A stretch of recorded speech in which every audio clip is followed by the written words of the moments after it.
International Media TV. Television that listens to you. Hi, I'm Johnnie Burrell. Welcome to the program.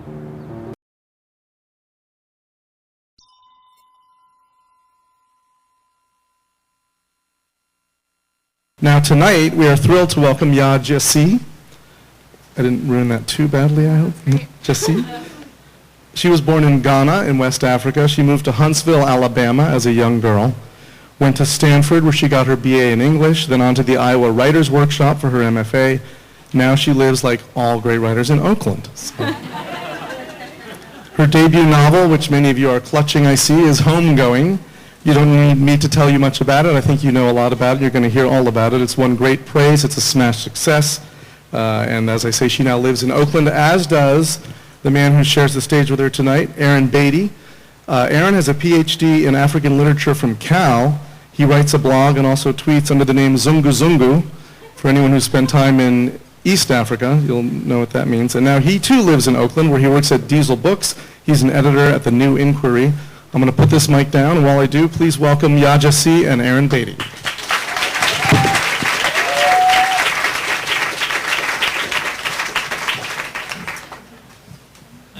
This is amazing. Thank you guys for coming and for making Yaa welcome. No one's here to see me, so I'm going to make sure that the spotlight is on our guest of honor. And I just want to say we're gonna have a conversation, but I'm not gonna keep her to myself here. I would like, to open it up to the assembled masses as much as possible. But first, we're gonna chat a little bit. I'm curious, how many people have read this novel? Yeah, I mean that's every first novelist's dream, right? Yeah, to walk into a room of, right? So can we maybe ask you to read just a little bit, just so we can kind of get the flavor of the language? Sure, so I'll just read from the opening. This chapter is titled Afiya. Afiya is the wife of the British governor of the Cape Coast Castle and the matriarch of the kind of Ghanaian side of the family lineage.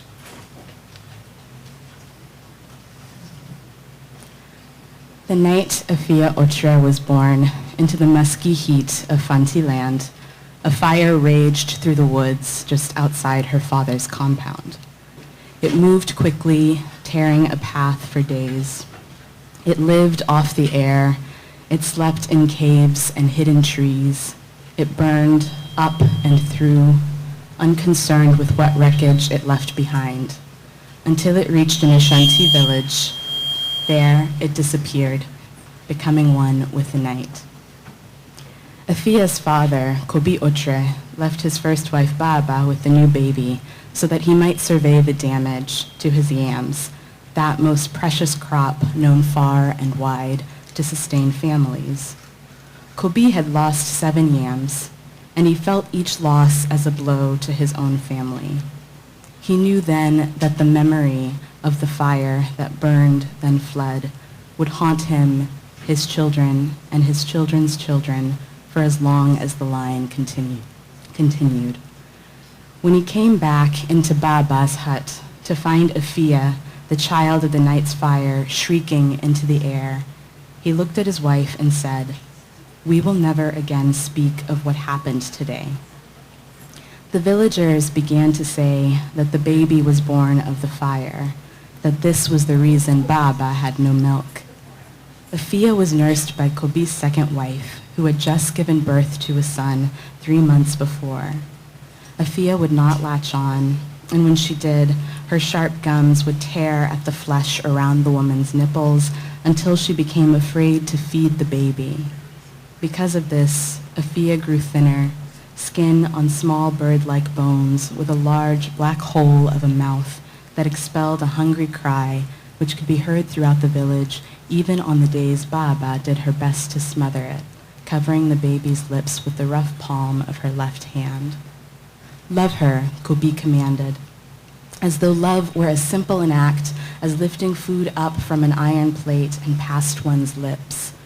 At night, Baba dreamed of leaving the baby in the dark forest so that the god Nyame could do with her as he pleased. Afiya grew older. The summer after her 3rd birthday, Baba had her first son. The boy's name was Fifi, and he was so fat that sometimes when Baba wasn't looking, Afiya would roll him along the ground like a ball. The first day that Baba let Afiya hold him, she accidentally dropped him. The baby bounced on his buttocks, landed on his stomach, and looked up at everyone in the room, confused as to whether or not he should cry.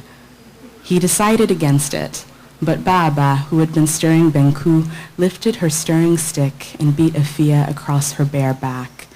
Each time the stick lifted off of the girl's body, it would leave behind hot, sticky pieces of benku that burned into her flesh.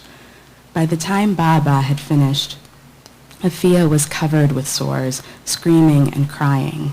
From the floor, rolling this way and that on his belly, Fifi looked at Afiya with his saucer eyes but made no noise. Kobi came home to find his other wives attending to Afiya's wounds and understood immediately what had happened. He and Baba fought well into the night. Afiya could hear them through the thin walls of the hut where she lay on the floor, drifting in and out of a feverish sleep. In her dream, Kobi was a lion, and Baba was a tree. The lion plucked the tree from the ground where it stood and slammed it back down. The tree stretched its branches in protest, and the lion ripped them off one by one. The tree, horizontal, began to cry, red ants that traveled down the thin cracks between its bark. The ants pooled on the soft earth around the top of the tree trunk. And so the cycle began. Baba beat Afiya. Kobi beat Baba. By the time Afiya had reached age 10, she could recite a history of the scars on her body. The summer of 1764, when Baba broke yams across her back. The spring of 1767, when Baba bashed her left foot with a rock, breaking her big toe so that it now always pointed away from the other toes. For each scar on Afiya's body, there was a companion scar on Baba's, but that didn't stop mother from beating daughter, father from beating mother. Matters were only made worse by Afiya's blossoming beauty. When she was 12, her breasts arrived, 2 lumps that sprung from her chest as soft as mango flesh. The men of the village knew that first blood would soon follow, and they waited for the chance to ask Baba and Kobi for her hand. The gifts started. One man tapped palm wine better than anyone else in the village, but another's fishing nets were never empty. Kobi's family feasted off of Afiya's burgeoning womanhood. Their bellies, their hands were never empty.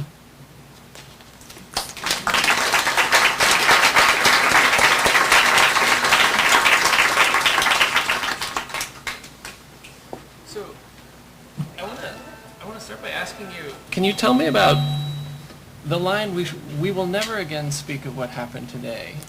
Yeah. And the way, I mean, this is a novel that begins, this is a novel that will stretch across centuries, it will go so far, and it begins with a moment of secrecy. Yeah, so this novel begins with a curse. It's kind of a classic fairy tale in that way.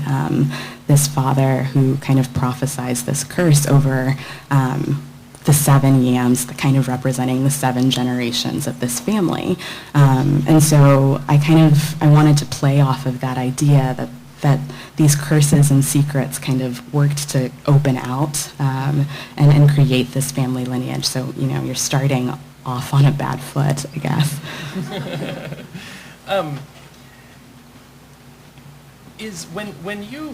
When you wrote this passage, when you wrote this section of it, I mean, I think, when any of us started this novel, when we begin it, you're like, okay, I'm in the 18th century, and Right. that puts you in a kind of, okay, I'm in that kind of historical novel, but it's a novel that, I mean, it moves forward, it moves so fast and so far, and so, there was a moment for me where I realized suddenly, like, oh, this is a novel that I'm not going to be going back to those characters, right? Time is going to be moving forward. Yeah. And I'm curious, like, how did you kind of conceptualize that jump from the historical, from the 18th century into something that could become contemporary? Yeah, I mean, that was the most challenging part of this book by far. When I started the novel, so I started in 2009, I took a trip to Ghana and visited the Cape Coast Castle. And while there, I took the tour that they give to any tourist. And the tour guide talked to us about how the British soldiers who lived and worked in the castle used to marry the local women, which was something I hadn't ever heard before. And then he took us down to see the dungeons. And so I was immediately struck, I guess, by the idea of those two women juxtaposed, the woman who could be the wife of someone doing this work, and then also the slave underneath. But I also kind of had always wanted to write about kind of, I guess, the present, the legacy of slavery. And so initially, I thought that this book would be one that took place in the present and then just flashed back to 18th century Ghana. But as I worked over time, I started to realize that I was much more interested in being able to kind of track things like slavery and colonialism over this very long period of time. And I felt like in order to do that and have readers and also myself not lose that through line, I needed to kind of stop in as many generations as I could. And I knew I'd read a lot of multi-perspective novels before, and I really loved that form, but I knew that this one would be particularly challenging because I was never going back. I was never going to look backwards, and there was never going to be this kind of set of central characters that the book returned to. It's kind of just a steady forward march. And it's one of those things I wasn't sure if it was going to work until after I finished a first draft. And there is a sense of loss with these characters. Yeah. You go deep into a certain story, you go deep into people's lives, and then suddenly you're done with them, and you're moving forward, except insofar as their lineage looks back. Yeah. Right, yeah. Do you feel a sense of loss as a writer that you had to leave these characters behind? I don't know if I felt that while I was writing it. I think because I had that large timeline so firmly in my mind, I knew that I couldn't spend too much time with one character because the next one was calling my name. I started this book with a family tree that I had up above the desk, and I just would look at that tree every day as I wrote and remember that I wanted to honor this next character and honor this next character. So in that way, I kind of knew that I wanted to kind of push forward. But I think also it just feels to me, I guess, the way a family feels, like there's so little that I know about my grandparents or about my great-grandparents, and so that sense of how we experience time, I kind of wanted to be in this book as well, like generational time, familial time. How do you sort of grapple with the competing the questions of history versus being a creative artist? Because you could very easily go down these kind of research rabbit holes and be replicating what a book tells you history is. There must be a point where you sort of left that behind. Oh yeah, I mean, I'm not a historian and I'm not an academic. I always started this project because I wanted to tell stories. I wanted to write fiction. And so I knew kind of my limitations would be trying to figure out how to have the scaffolding, I guess, of history, of truth and facts, kind of hold this thing up so that it felt real enough that you could feel as though you were entering the world. But I feel like my first duty or my first allegiance was always to fiction. And so at some points, if I felt like there was this fork in the road where I either had to follow the truth, the strict truth, or follow the story, I was always going to choose the story. And I know not every historical fiction writer feels that way, but I think, when I began this book, I wasn't even really thinking about myself as a historical fiction writer. I wasn't thinking about this novel as a historical novel. I was kind of just thinking about these stories that I wanted to tell, and they just happened to take place a long time ago. And so that's kind of how I wrapped my head around it. Can I ask you, are there Are there fictionalizations of history that you'll confess to? Fictionalizations of history that I'll confess to. Yeah, I don't know what I would confess to. Maybe fiction writers should never confess. Yeah, it's probably a good rule of thumb to just, whatever feels real to you is real. At what point, I want to ask about you a little bit. At what point did you say to yourself, I am a writer? I mean, I'd always wanted to be a writer. I started writing very young. My father's a professor of, he teaches French and Francophone African literature, and so there were always books around the house, and we always went to the library once a week. And so reading very early on became a really important part of my life. And I think for me, I know this isn't true for every writer, but for me very early on, I wanted to see if I could do the things that I was reading, and so I started writing stories. The first story that I wrote was called Just Me and My Dog. I wrote it when I was 7 for the Reading Rainbow Young Writers and Illustrators competition. And LeVar Burton signed my certificate and sent it back. And like if I could pick a defining moment where I felt like, I'm a writer, that was it. Yeah. When did you become a writer of this novel? Because there must have been many things you wrote before this novel sort of took shape as the thing that we now hold in our hands. Sure. I mean, I studied creative writing in college at Stanford. I was an English major, creative writing track, and I had kind of had this idea for a different novel in mind, and I received a grant to go work on that novel, go travel to Ghana and do research for that novel when I was 19, I guess, and then I ended up going to the castle on that trip, and so that was kind of the turning point where I realized I didn't want to work on that other thing, I wanted to work on this. So 2009 was kind of the beginning of this book, but again, I'd had a different structure in mind, I'd had kind of different ideas around it. It probably took 3 years of going down a wrong path to get to the right path that is this novel, and I probably didn't start that until 2012. Do you think you needed the wrong path? Oh yeah, absolutely. I think you always need the wrong path, because otherwise you don't know. What was it that in the trip to Ghana? What was it that you could you maybe talk a little bit about that how Sure. that developed? Yeah. So initially, I'd wanted to write a book about kind of mothers and daughters, and I wanted to go to the central region of Ghana, where my mother is from, and a place that I had never really spent that much time in. I'd never really spent that much time in Ghana altogether, but I had only been to the central region once before in my memory. And so I went there and spent some time with family, and the idea that I had wasn't really speaking to me, I guess, to use kind of those kind of vague artist terms. And so I was feeling kind of bummed about it and thought, oh, well, maybe I'm not going to get anything really out of this trip. And then a friend came to visit, and so kind of had to figure out things to do with him, and decided to go visit the Cape Coast Castle. And that was really kind of just on a whim. And I don't know if I can even describe what it felt like to step into the castle. It's really the only time in my life, in my creative life, that I have felt anything akin to like a stroke of inspiration, or like, this sense that like this place was speaking to me, was calling to me.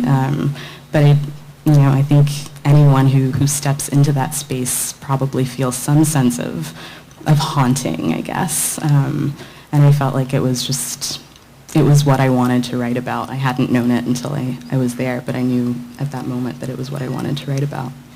Did you have a sense of what the shape of the novel would be at that point? No, not really, not at all. I mean, I just had those two women in my mind, and I went home and kind of journaled about it for a little bit, and I was still in school, so once I got back to college, I kind of put it aside and started thinking about it, but wasn't really actively working on it. And so, yeah, by the time I got to Iowa in 2012, which is where I really kind of dug into this book, I had probably written 50 to 100 pages of something that I wasn't as interested in, and decided to scrap that and just start all over. Again, you have to go down the wrong path, right? Yeah, exactly. How does doing an MFA change your vision of the kind of writer you were becoming, or the kind of book that you saw this being? Yeah, I don't know. I mean, for me, the MFA was wonderful in that it just gave me so much time to work on this book.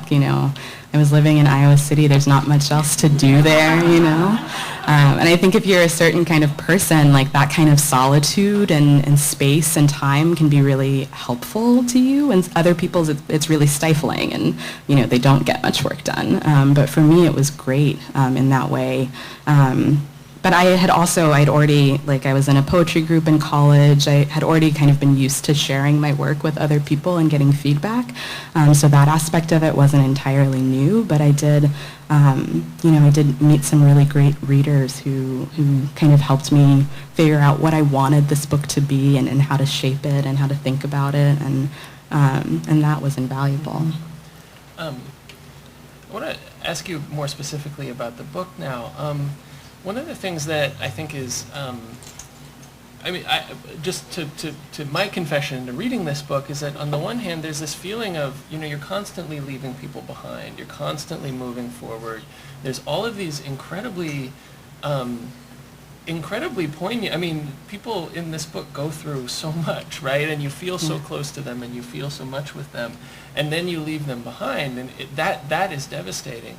But at the same time, it's a novel that is woven together by they're all love stories one way or another. You've said this before, so that's I'm not putting this on you, but I wonder if you could talk a little bit about that, the way, and if this book began with The Door of No Return and the slave castle in Ghana, it's also called Homegoing, right? There's a kind of we get both sides of it in this novel, and I feel like the constant return to love, the constant desire to tell these love stories feels like a kind of a healing way to kind of reintegrate the family. And I wonder if you could talk a little bit about that. Yeah, absolutely. I mean, that was really important to me. I think one of the things that I was thinking about a lot while writing this was that one of the huge tragedies of the slave trade is the way that it broke these families apart in really irreparable ways. You have a group of people who can't trace their history back, who can't tell you which country they come from, what those customs are, what their families might have looked like. And this book felt, in a lot of ways, like an opportunity to connect the dots, even though it's fiction. It felt like an opportunity to kind of create this connective tissue for these group of characters, and so that was really important to me. The title comes from the term homegoing, initially referred to slave funerals. The idea was that once you died, your spirit could return to the country from which you had been stolen. And so I liked that idea for the title. I liked that resonance of, kind of the ability to carry home inside of you, even if you don't know where it is, in addition to, the ending of the book where there is this kind of literal homegoing. And so all of that was important. And then I was thinking about, on a practical level, when you're writing a generational book, people have to have children. And so the love stories kind of, in some ways come out of that. But in other ways, I was just thinking about the way that you kind of construct family when your family is stolen, or the ways that you kind of persist, against all odds. How do you keep going? How do you keep having a family? How do you keep nurturing each other? And so that was very much on my mind as well. And there's, it seems, you're talking about the practicalities of a family tree, right? A family tree reduces love to a very, heterosexual having children. But there, and that's why I think it's important that that's not the only kind of love in this book, right? Like that there is a queer love story of sorts. There is there's love of a variety of kinds. So we have so many different sort of formations of family. Absolutely. I mean, for different people, family means different things. Some people, your blood family is a source of trauma to you, and I wanted to kind of respect that, the different ways that people kind of create family in their own lives. Speaking of traumatic family, how has your family responded to this? It has not been traumatic at all. Yeah, my family is very incredibly proud and so supportive. I think, I had the kind of classic African immigrant upbringing where they were kind of like, of course you're not going to be a writer, you have to be a doctor or a lawyer or whatever. And we had that fight for several years, and then they came around, and I think my parents in particular, I think, are just so overjoyed to see this book and to see it in people's hands. I think my mom is like basically my publicist.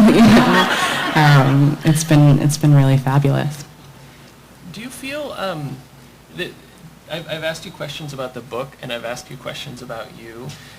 Is it awkward to have autobiographical readings put onto you? Do people ask you if you're Marjorie?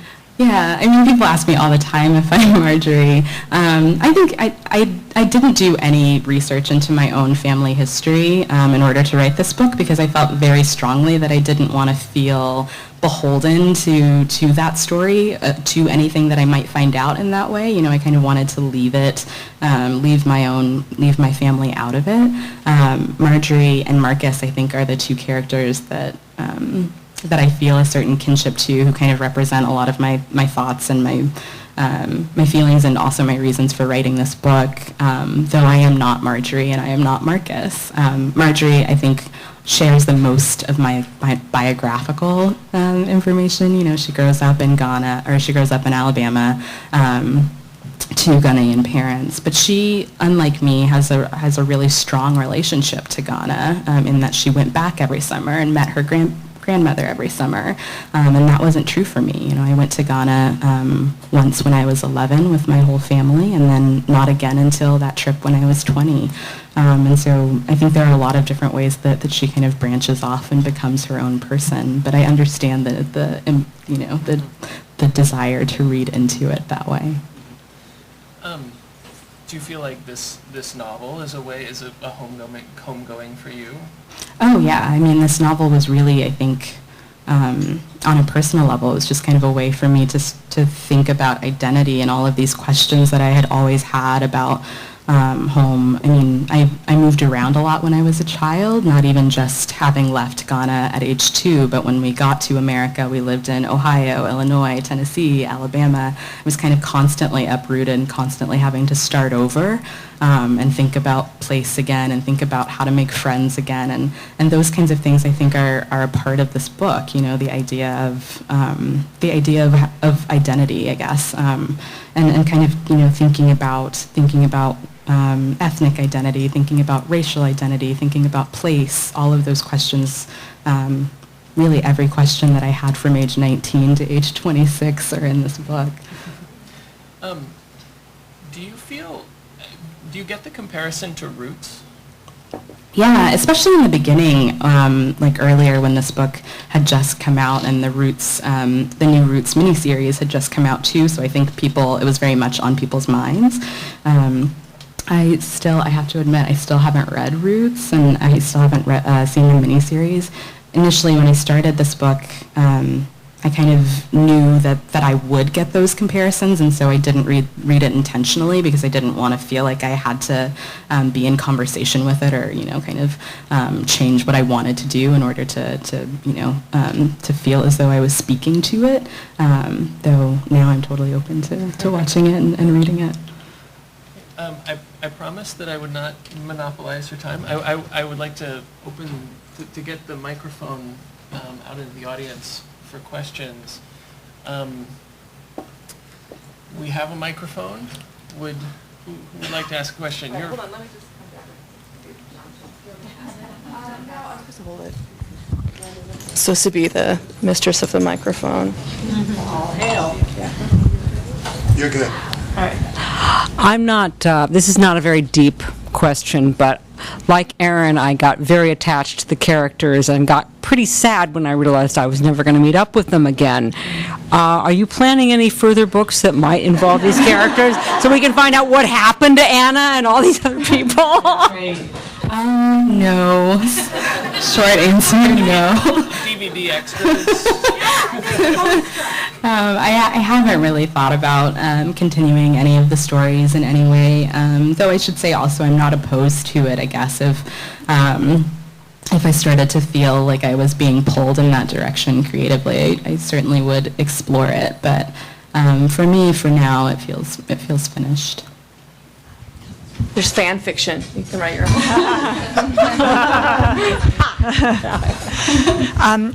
Tell your mother, your publicist, that I told a friend in LA about homegoing, and she wrote me back and she said she's 187th on the list at the LA Public Library to read it. That's crazy. So it's not Berkeley, Oakland only. But I think the relationship that struck me the most is the one between Willie and Sonny, and in particular when Willie talked to Sonny about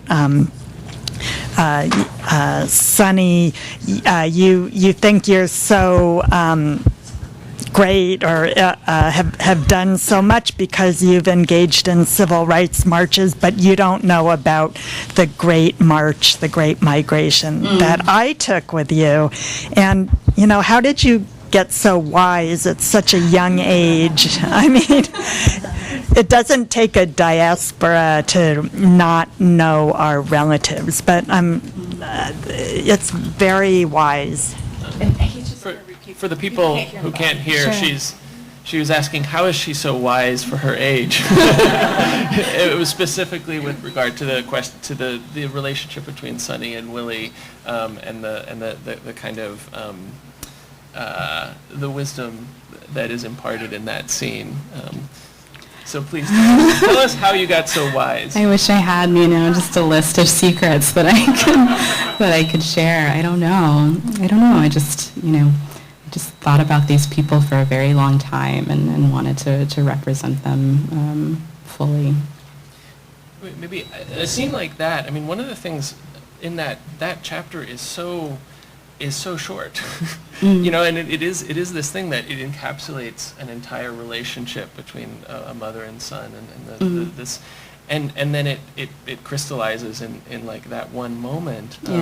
And I do wonder, I mean, I read something like that, it's like 20 pages long, and I wonder, I mean, did you write, how many dozens of pages did you write around that? Or, like what do you do to get something that is so kind of precise in such a little piece of their life in such a small space? Yeah, I mean, I have to say I'm usually concise to a fault, and that's always the feedback that I get from editors and fellow writers and readers, is that I don't ever usually have to cut a lot, I guess, when I'm editing something. It's usually that I have to add things in. For that chapter in particular, and for all of the chapters really, I'd had this, I had a strict page count that I had given myself. I wanted each chapter to be between 20 and 30 pages.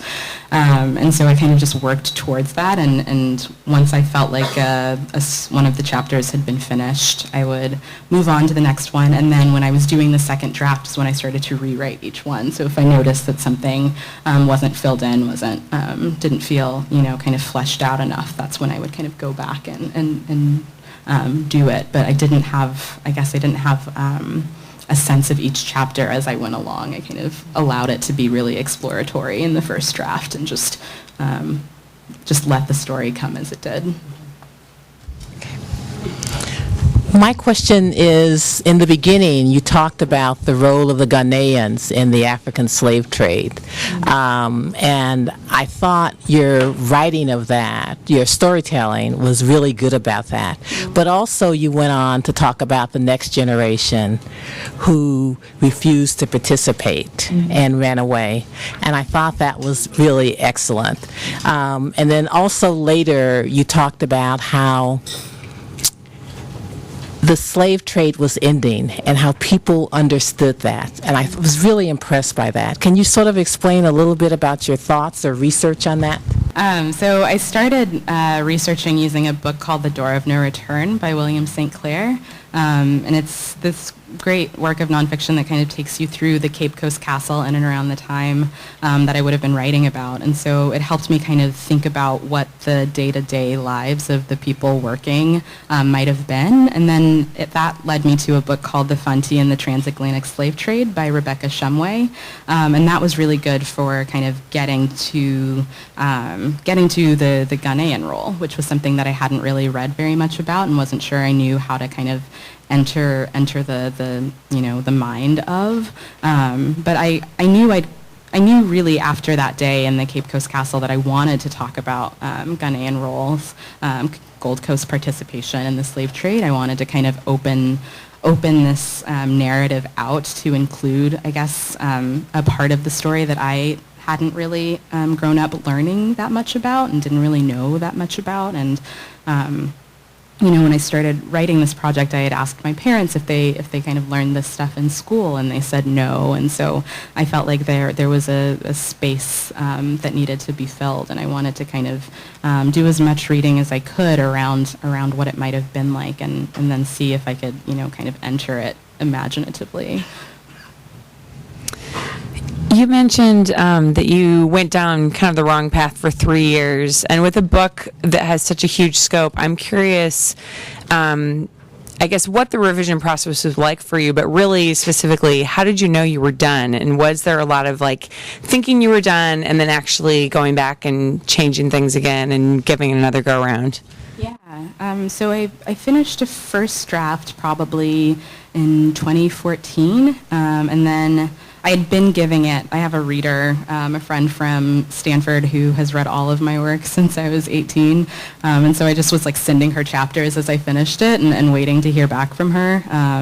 And so after that, she gave me some feedback, and then my thesis advisor at Iowa gave me some feedback, and my boyfriend gave me some feedback, and so that's kind of how I went through each subsequent draft. I think I did 4 drafts of this before I sent it out to agents, so I did kind of spend a lot of time trying to figure out what I wanted it to be. I was pretty methodical, I guess, about things like page count. Again, I said I wanted to have each chapter be 20 to 30 pages, and so in that way, it was easy to kind of know when a story was done, in terms of not letting it go on too long. But I guess in terms of whether or not it was good enough, that's harder to qualify. I guess it's more of it's more of just a feeling. I do remember feeling like I had basically finished the book and then getting my boyfriend's notes, which were 20 pages long, and realizing that I was not at all finished with the book. And so, I don't know. I think I just had really good readers, and I tried to kind of think about what they were saying in contrast to what I wanted the book to be, and then see what I could get from there. Hi, over here. Sorry, I don't know if I should stand. Piggybacking off that other question, what has been the reception like with the Ghanaian American community, or do you plan on taking it over to Ghana specifically and doing tours over there? Just want to hear a little bit more about that. Yeah, I would love to go to Ghana with this book. Nothing is in the works yet, though I have some friends in Ghana who I've kind of talked about maybe doing readings with. So hopefully that will happen sometime in 2017. The reception has been mostly positive. I think usually what will happen is people will kind of bristle at the idea of it, because I think there's this worry that the book is going to be attempting to kind of place blame for the entire slave trade on Ghanaians. But usually that goes away after people have read the book. I did want to kind of think about how to express the fact that, while these different ethnic groups were exploiting each other, they were also being exploited. That it was this kind of web of complicity, and it was really nuanced. And so I think usually once people have read the book, they kind of come around to that. But I have kind of dealt with some people who are upset about the representations, and I take that criticism and think about it. But again, because it was something that I knew so little about, and something that I felt like, I just felt very strongly that you shouldn't have to go visit this castle to get this kind of information. It should be something that is more widely available. And back here. You just talk loud. Okay. Hi. So a little bit more kind of related to the book itself. There's different characters where you talk about, like, they're different, like, children or their siblings. How do you decide to, like, follow, like, in the case of, like, H, like, following his story over his siblings? Was that, like, a conscious decision or just kind of, like, at random? That was pretty conscious. I mean, after the first two, so I wrote the first two chapters without really any kind of guidance or outline or anything like that. And those were the two chapters, I guess, that were kind of fresh in my mind, I guess, after that trip to Ghana. And then after I wrote those two chapters, I made that family tree. And so I kind of knew really early on who I wanted to focus on, though I didn't outline because I wanted to allow myself to get to them organically.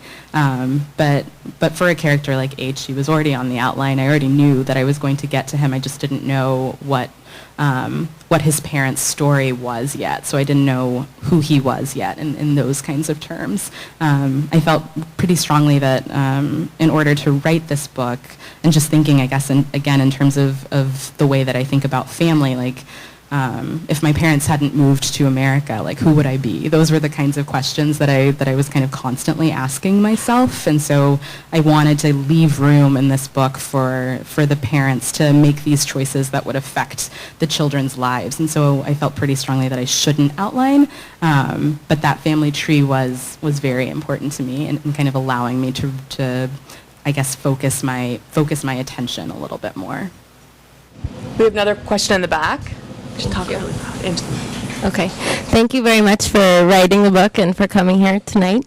I'm a teacher, and I'm here with some other teacher friends of mine, and we're all really excited to think about the ways to bring your book into the classroom, both at, like, the adult level and middle and high school. And I was wondering if you've thought much about the ways you want your book to live in classrooms, ways it could be taught, or ways that you'd like to see it taught or thought about. I don't think that I have thought about that. I will say, I've spoken before, like, reading Song of Solomon by Toni Morrison when I was 17 in a class in high school kind of completely changed the course of my life. And so I know the importance of reading books by people who look like you, about people who look like you. And so in that way, it's really exciting to me to hear teachers talk about wanting to teach this book, because I think, this is the book that I would have wanted to read when I was a kid and had all of these questions. And in part, that's why I wrote it. And so thank you for wanting to teach it. And another question right here. Hi. First of all, I really loved the book, and it was really powerful for me as someone who's on, like, the like Marcus side of things and not having any kind of real tangible connection to Africa at all, besides being Black in America. And it was really powerful for me to read that, and I really loved it, so thank you. I also have a question about, I'm also a writer, and I also write about being Black, and I wonder, though, I feel sometimes pressured to have that people want you to write about being Black if you're a Black person, and I wonder if that's something that you have experienced, and obviously, like, it's something that a lot of people of color are drawn to, writing about, like, their experiences, but I wonder how you deal with the pressure of, like, feeling like you're more than just that, or if that's something that you feel at all. Yeah, I mean, I think really for me, like, I know what you mean, and I think that is kind of one of the challenges of being a person of a marginalized community, is that you're kind of expected to speak for that community every time you speak at all. And that's frustrating because white writers are not asked to do that, you know, they're not asked to be the voice of their entire race. But for me, the important thing was always to just to follow my interests and write into my own specificity and to write about the things that fascinated me.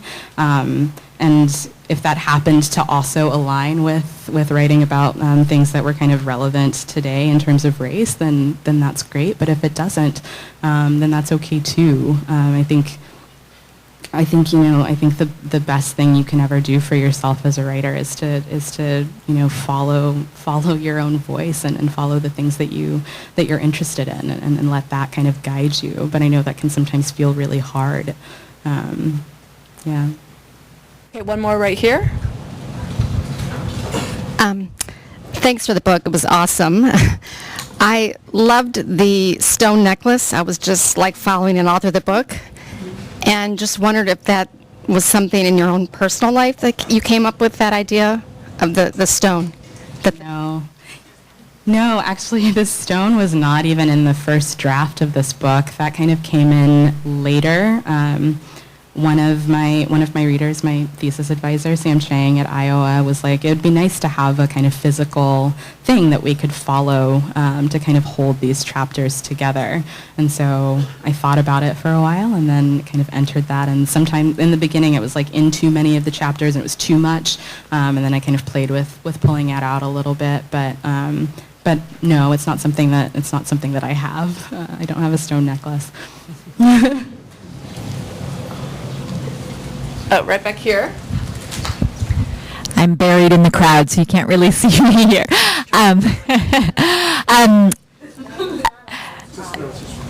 Okay. So one of the things that I found most striking about the book was the way that you make history feel so much at a human scale, you know, going through each of those generations. I think that there's a tendency in American history and the way that we're taught American history to sort of put slavery in this box of, you know, this is so far in our past, we were so far beyond it, you know, we don't have to think about it anymore. You know, it's 150 years ago, so long ago.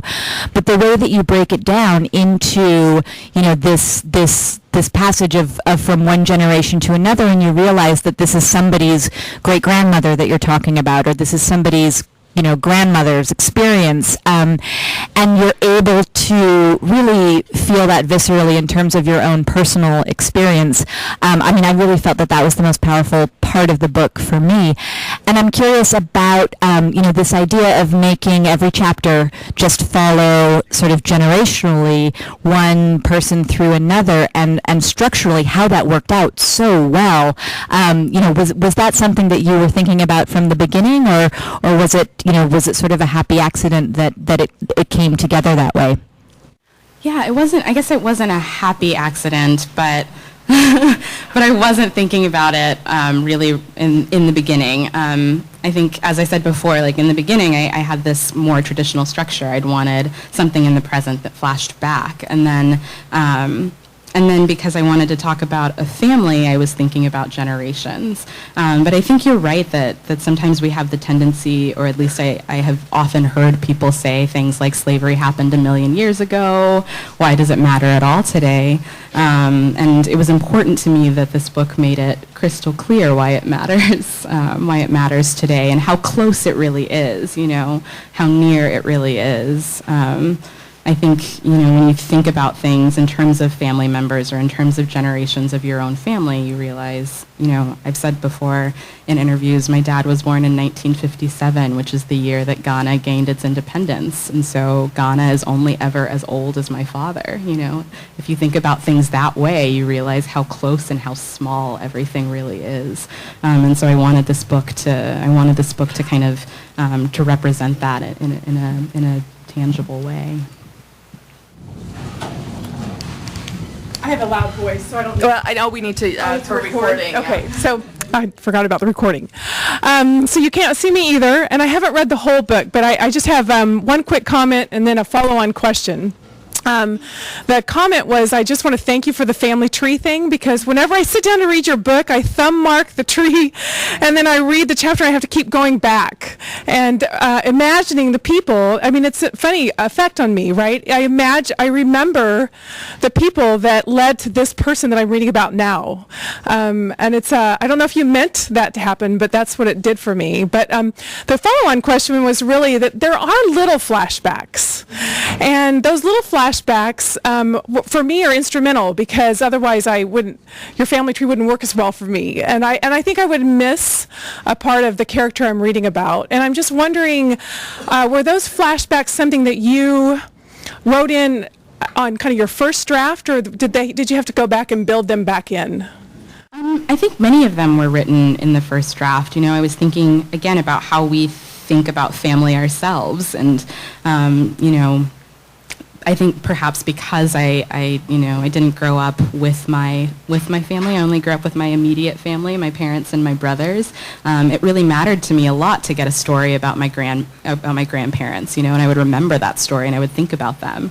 And so when writing this book, I wanted to kind of honor that way of thinking about family, where suddenly Afiya comes back in Quay's story because Quay's thinking about her, or James's story because James is thinking about her. And so I wanted the characters to kind of be able to carry through in that way. But then obviously at some points there are these breakages where you no longer get those stories, and so you kind of have to stop being able to think about that family. As far as the family tree goes, I had one, and that was the first thing that my editor said. She was like, "Can we put a family tree at the front of the book?" So yeah, I'm glad people are happy to have it. Go ahead. I'm curious what you learned about writing a novel by writing this novel that now it is informing how, because I know you're working on the next project. Like how did this teach you to be a writer? Yeah, I sometimes feel like it taught me nothing in terms of it's still as hard. It's still as hard the second time around to kind of figure out all of those questions that you had in the beginning about how to structure something, or how to, just how to solve these problems that come up in the work. I think if anything, this book has taught me that it's going to, every time I'm going to have to kind of relearn how to do it, and how to do it in a way that that is appropriate for the story that I want to tell in that time. But I guess on a more positive note, it's just taught me that I can sustain something for this many pages. I think until you write a novel, you never really know if you can write a novel. It's a lot of it's just a huge commitment, and a lot of pages, and for me, it was a lot of years kind of thinking about the same things and turning the same things over and over and over again in your head. And so I suppose now I know that I have the fortitude to do that, and hopefully that'll carry me through to being able to do it again. I think everyone in the room can confirm that you can write a novel. Thanks. Okay. More questions? There's one back here who was gonna ask. Yeah, just talking to the mic, even though it doesn't sound. Just talk as loud as you can. Got it. So you mentioned that in writing this book, you were in a way addressing some of the questions that you'd had from ages 18 to 26, and that you have a preoccupation with place and identity and how those things play together or influence each other. I'm wondering if you could speak to that a little bit, of how the places in America that you've lived have informed your identity, and how you process that. Sure. I mean, when we first moved to America, we lived in Columbus, Ohio, which had a huge Ghanaian population. My family was members of the African Christian Church, which was like half Nigerian, half Ghanaian. Every week there was a new gathering, food to be cooked and dances to be danced. And I think in a lot of ways for my parents, that was like a really soft landing. They still had to kind of learn how to be in America, but they did get to kind of carry on ideas and traditions and language and all of those things to instill them in their children. And then kind of every state that we moved to after that, that just lessened and lessened. There were fewer and fewer Ghanaians. And by the time we got to Alabama, there was only one other family. And I've shared this story before. My father, every time we moved, would get the phone book out and look for Ghanaian-sounding last names and call them up, and because community is really important to him, and really important, I think, to kind of his ideas about how to raise your children. And so I think he really wanted to kind of keep us grounded in Ghana, even though we had not been there since I had left. And the other thing about moving to Alabama, aside from the fact that there were fewer Ghanaians, and now there are many more. My mother's actually president of the Ghana Association of Huntsville, so it's kind of grown exponentially. But the other thing about when we moved to Ghana or to Alabama is that that was the first state where we lived in a really predominantly white area, and so I didn't even really have other African Americans around. And I was 9 when we moved, and so I think a lot of my kind of identity formation in terms of race really kind of responded to that lack, to being the only black person in all of my classes. And so I think those kinds of questions started popping up for me at a very young age. How to think about race and how to think about ethnicity when I'm so far from Ghana and when there are so few black people around me.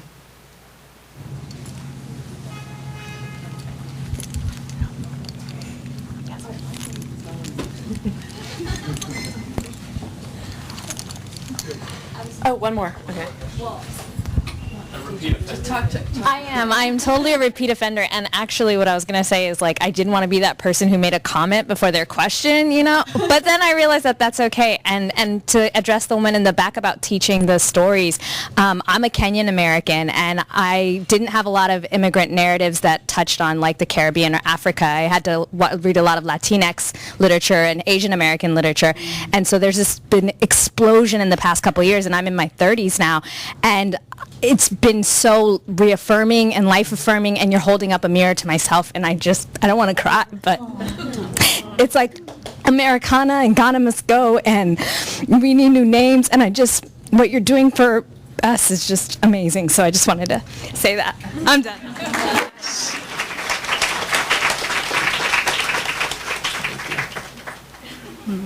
All right. I think that'll do it. Thank you, guys. Thank you, everyone.